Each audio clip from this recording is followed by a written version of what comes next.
שלום וברוכים הבאים לעולם השוקולד של שוקויה. היום אנחנו נלמד אתכם כיצד מטמפררים שוקולד. בעצם התהליך של הטמפור, של הפרקריסטליזיישן, מצב טרום התגבשות שאנחנו רוצים ליצור, זה תהליך שנועד ליצור לנו את התכונות החיוביות שאנחנו רוצים להשיג בשוקולד, שזה בעצם הברק של השוקולד, נוקשות, המידה הנכונה והמדויקת שבה הוא מתמוסס לנו בפה, שזה ב-37 מעלות, נותן לנו חיי מדף ארוכים. בעצם כל הדברים החיוביים והחיוניים שאנחנו רוצים להשיג בשוקולד שאנחנו מייצרים, גם אם אנחנו מייצרים לנו בשביל הכיף בבית. בעצם מה שצריך זה כמובן שוקולד מחומר גלם איכותי. במקרה הזה אנחנו עובדים עם חברת קליבור, ברי קליבור או ולרונה, שניהם מצוינים.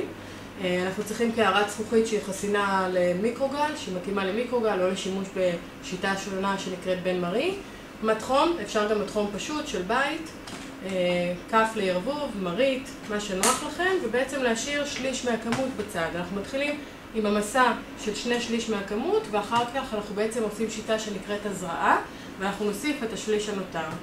אני לוקחת בעצם את הקערה הזאת, ואני יכולה לעשות את זה או באמצעות המיקרוגל, כמו שציינתי, או באמצעות בן מרי, שזה בעצם שיטה שבה אנחנו עובדים באמצעות סיר, והשוקולד בעצם מתמוסס על ידי חימום של העדים בלבד, לא מגע ישיר של המים, כי אנחנו לא רוצים לגרום לזה שהשוקולד שלנו יישרף מאיזושהי סיבה.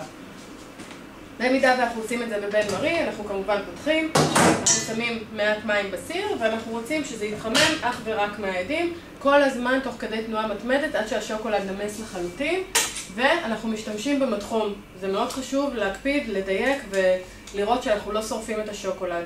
שוקולד יישרף לנו בטמפרטורה של 55 מעלות. אנחנו רוצים להגיע ל-45 מעלות, שזה בעצם המסה שלמה ושווה של כל התאים שמכיל השוקולד. אני אראה לכם את השיטה עכשיו באמצעות מיקרוגל. בעצם מה שאני עושה זה אני לוקחת את הקערה הזאת למיקרוגל ביחד איתי ומתחילה להמיס את זה. בשלבים הראשונים אני מכניסה כל פעם לחצי דקה, מוציאה ומערבבת. גם אם השוקולד לא יתמוסס בכלל, אנחנו עדיין מערבבים ומכניסים שוב למיקרוגל. שוב חצי דקה, מוציאים ומערבבים. באיזשהו שלב השוקולד, המסה הגדולה שלו בעצם תתמוסס, ואז מה שנעשה, אנחנו רק נערבב. אנחנו לא נוסיף לחמם במיקרוגל, כי אנחנו בעצם לא רוצים לגרום לשוקולד להישרף. אנחנו עכשיו נראה לכם איך זה עובד. זה הולך למיקרוגל, תחכו לנו כאן.